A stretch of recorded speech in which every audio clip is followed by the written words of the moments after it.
The government has decided to deploy security departments, including Nepal Army and Nepal Police, for construction of temporary settlement facilities for the victims of the Jajarkot earthquake.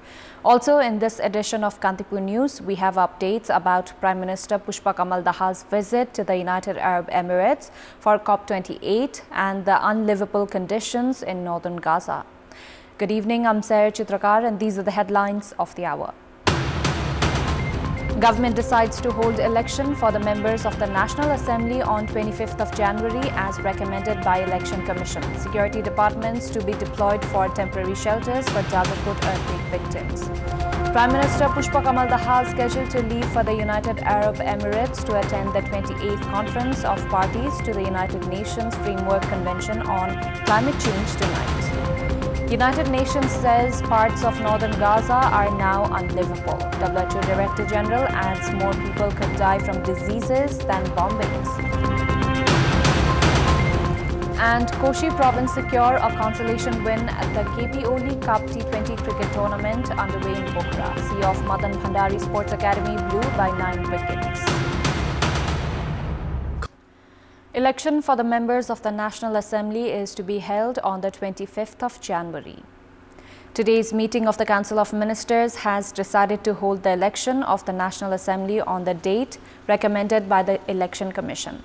The 6-year term of 20 members of the National Assembly is set to expire on 3rd of March. Of the 20 seats, election will be held for 19, while one member will be appointed by the President on the recommendation of the government.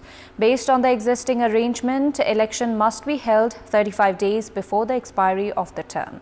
The meeting has also decided to deploy security departments, including Army and Police, under the leadership of the Chief District Officer for construction of temporary settlements facilities for the survivors of the Jajarkot earthquake. The Cabinet has also appointed High Court Patan Judge Leknath Paudel as the chair of the Army Special Court. Prime Minister Pushpa Kamal Dahal is scheduled to leave for the United Arab Emirates to attend the 28th Conference of Parties to the United Nations Framework Convention on Climate Change, COP28, tonight. According to the Ministry of Foreign Affairs, Dahal will attend the high-level segment of the COP28 World Climate Action Summit being held on December 1st and 2nd and will also deliver a national statement. The Prime Minister will be hosting a high-level side event, Call of the Mountain, Who Saves Us from the Climate Crisis, to raise Nepal's voice on climate change as well as promote mountain agenda in the COP negotiation process, the ministry said in a press release issued on Monday. Dahal will also visit the Embassy of Nepal in Abu Dhabi, where he is scheduled to address the Nepal-UAE Business Summit. The team, including the Prime Minister, will leave for Dubai in a Nepal Airlines aircraft at 9:30 p.m. tonight. He will be accompanied by his daughter Ganga Dahal, Minister for Water Resources and Irrigation Shakti Bahadur Basnet, and Minister for Forest and Environment Dr. Birendra Mahatto, along with other high-ranking government officials. Prime Minister Dahal is scheduled to return home on December 3rd. Situation has grown intense at the Amda Hospital, Butwal, also known as Siddhartha Children and Women's Hospital, following the death of women in her pregnancy. 32-year-old Bhavai Raskoti of Satyavati Rural Municipality 2, Gulmi, who was admitted on Monday, had died at 10 a.m. Tuesday. Relatives of the deceased, who alleged the carelessness of the doctors leading to the death of their patient, had assaulted Medical Superintendent Rajendra Prasad Bashyal Tuesday midnight. Bashyal, who suffered injuries in his head and stomach, is undergoing treatment at the intensive care unit of Lumbini Provincial Hospital. Preparations were being made to conduct the CT scan of Bashyal. Services have been halted at the hospital following the assault. The deceased patient had given birth to a baby weighing 5 kilograms after undergoing an operation.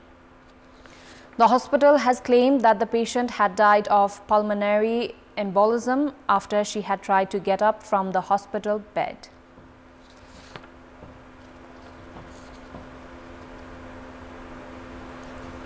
According to the area police office Butwal, a group of relatives of the deceased patient had assaulted the medical superintendent while holding talks with the hospital administration. At a time when the number of students has been decreasing at other universities, a notable number of students seeking admission at the Madesh University in Birganj has been witnessed. According to the university, which was formally established on 7th September 2022, applications exceeding 3 times of the allocated seats for students have been received for its first academic session. For the 110 seats of the 5-year BA LLB program, applications have exceeded threefolds. The university was established on 7th September 2022 in Birganj after an act was endorsed by the Madesh Province Assembly on 27th April 2022. The university has begun classes under its first academic session today. 3 earthquake victims have succumbed to plummeting cold as of today in Rukum West since the Jajarkot earthquake struck the region on the night of 3rd of November just before midnight. 62-year-old Khaga GC and 64-year-old TK Jaisi of Pipalchaur in Atbiskot municipality and 75-year-old Naule Punmagar of Dadagaon in the same municipality have succumbed to ailments related to cold temperature. All the 3 victims were sheltering under tarpaulins after the earthquake had destroyed their houses. TK Jaisi was an asthma patient as he died on Sunday night. Likewise, Naule Punmagar, another asthma patient, died on Monday night, while Khaga GC succumbed to cold last night. The plummeting temperatures in the hill districts of Karnali province has made life all the more difficult for the earthquake victims. Swayambhu Stupa of Mahamandal in Nuwakot, which holds historic and archaeological significance but is in a dilapidated condition, is now being restored and renovated. The restoration and renovation works have begun with the collected donations and aid. The Department of Archaeology and a team of Italian archaeologists is currently conducting required studies for the renovation of the stupa located at the Ashok Batika Mahamandal near the 7-storied palace at Bidur 2. It has been learned that the traditional structure of the stupa is to be restored. The stupa expands over an area of 11 ropanis of land. Paani festival of the Kirat Rai community of Khoku, Chintang and Akhisalla of Shahid Bhumi rural municipality in Dhankuta has begun. The Paani festival of Khalsali Kirat Rai has begun after performing a special puja yesterday evening. The festival is observed to celebrate the harvest of crops. The traditional Paswani dance is performed for 6 days and nights by wishing happiness, peace and prosperity. Saraswati and Maruni dance are considered important in this community. Meanwhile, the minority Atpaharia community of Dhankuta municipality, Belhara and Bhirgaon are observing Wadangmet or Mangsire festival. A clinical skill learning center has been established in Gapali of Bhaktapur with the objective of developing skills related to treatment of livestock. The Clinical Skill Learning Center has been established with the objective of providing training and practice facilities for veterinarians, students and other technical human resources. In recent time, practical and training facilities have been limited for students pursuing veterinary studies. The center established by the private sector is the first of its kind, and its operators expect the facility to aid in development of skills and studies related to veterinary science. According to the Nepal Veterinary Council, a total of 2,900 veterinarians are required in Nepal. However, only 1,814 veterinarians are registered at the council. Of them, 22% are abroad. The government has provisioned 1,200 vets. However, these positions are yet to be fulfilled. The Clinical Skill Learning Center is to prioritize the treatment of dogs in the first phase and gradually expand its scope. A team of tourism experts have reached Dhankuta to prepare a plan for identification and promotion of tourist destinations that are of natural, religious, cultural and historical significance. The team has begun exploring natural, religious, cultural and historical places in Bheretar along the Koshi Highway, Mulghat, District Headquarters, Dhankuta Bazar, Hile, Jorpati, Sidhua and Chitre among other potential tourism destinations. The team will prepare a comprehensive tourism package including provincial museums, religious and cultural significance of Art Paharia community, popular destinations to view sunrise, Hile Namaste waterfall, lower and upper Kopche and foot trails of Santang Tekunal during the week-long study. Meanwhile, Dhankuta municipality, community, homestay promoters, environmentalists and tourism experts are set to prepare a report on the drying underground water resources and possibility of their recovery. Time now for our segment, Public Pulse, where you text us with your opinion. Public Pulse. Here's the question: what should be done to ease distribution of chemical fertilizers? Your options are A. Adequate import, B. Regulate distributors and C. Domestic production. Voting is on. Type any WS, select your option A, B or C and send it to 34001 to share your opinion with us. Time now for international update.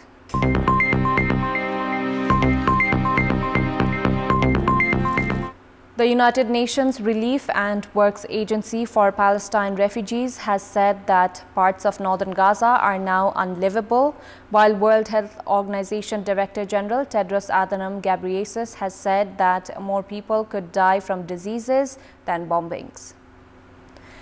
Thomas White, Director of UNRWA Affairs in Gaza, who has been visiting the north of the territory and the area around Gaza City, has said that several parts of the city were eerily quiet and some areas of northern Gaza were unlivable because there was such a level of destruction with no power and limited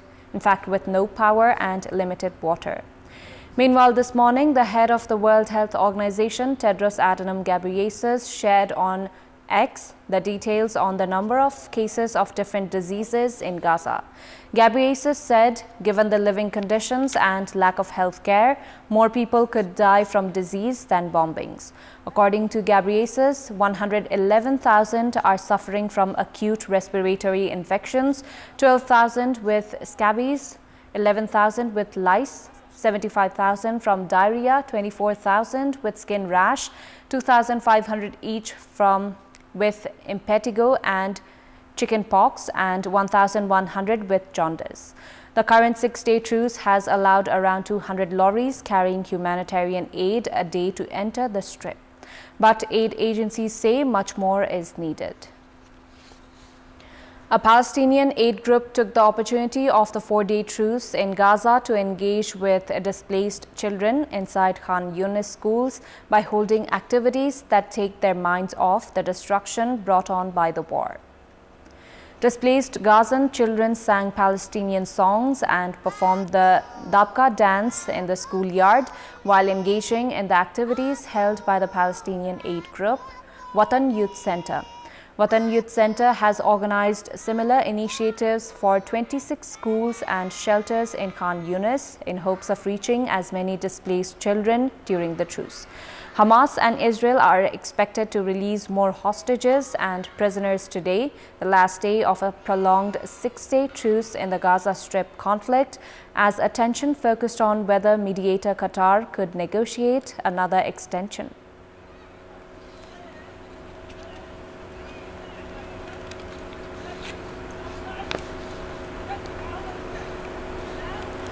Japan said it had received information that a U.S. military Osprey aircraft disappeared from radar in southwest Japan today. The Osprey disappeared from radar at 2:40 p.m. local time, Japan's Chief Cabinet Secretary Hirokazu Matsuno said during a regular news conference, adding that along with confirming the severity of injuries, rescue efforts are the highest priority for the government. There were 8 people on board the missing aircraft, Japan's Coast Guard said. The tilt-rotor plane, which can fly both like a helicopter and fixed-wing aircraft, is operated by the U.S. Marines, U.S. Navy and the Japan Self-Defense Forces.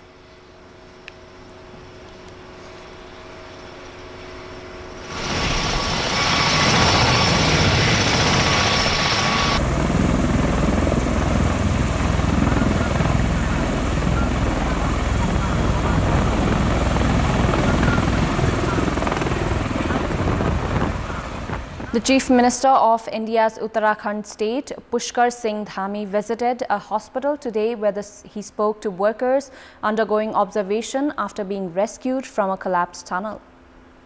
Dhami was seen handing workers resting on hospital beds a relief check worth 100,000 rupees each. Before their rescue, the men had been stuck in the 4.5-kilometer tunnel in the mountainous state of Uttarakhand since it caved in early on November 12. Authorities have not said what caused the cave-in, but the region is prone to landslides, earthquakes and floods.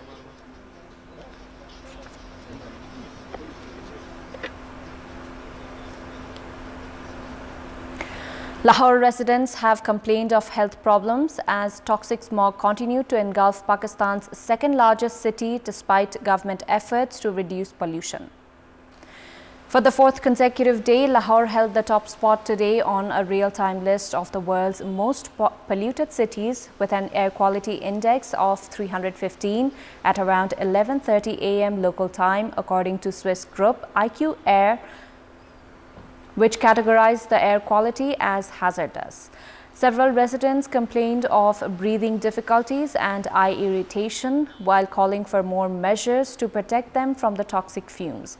The Lahore High Court yesterday ordered officials to shut down all businesses by 10 p.m. every day in an attempt to combat the city's rising pollution levels. A major road in the city was also closed on Sunday earlier this week to all vehicles, with only cyclists and pedestrians granted access in a bid to reduce traffic fumes in the city. Chinese hospitals are taking measures to address the continued rise in acute respiratory infections among children caused by different respiratory pathogens, particularly by mycoplasma, pneumonia and influenza as the country enters the winter season. The waiting room and the corridors of the Children's Hospital of Chongqing Medical University in southwest China were still packed with anxious parents and sickly children at night. To ensure patients get timely treatment, the hospital has appropriately extended service hours and increased the number of medical staff. It has also optimized the process of pathogen detection and diagnosis to shorten patients' waiting time. Hua Zhu, vice president of the hospital, advised children who show symptoms of respiratory diseases should seek medical attention immediately at medical institutions. Besides increasing manpower, the Hunan Children's Hospital in central China's Changsha city has implemented classified diagnosis and treatment. Before wrapping up, here's a look at the top stories once again. Government decides to hold election for the National Assembly on 25th of January as recommended by Election Commission. Security departments to be deployed for temporary shelters for Jadarkot earthquake victims. Prime Minister Pushpa Kamal Dahal scheduled to leave for the United Arab Emirates to attend the 28th Conference of Parties to the United Nations Framework Convention on Climate Change tonight. United Nations says parts of northern Gaza are now unlivable. WHO Director General adds more people could die from diseases than bombings.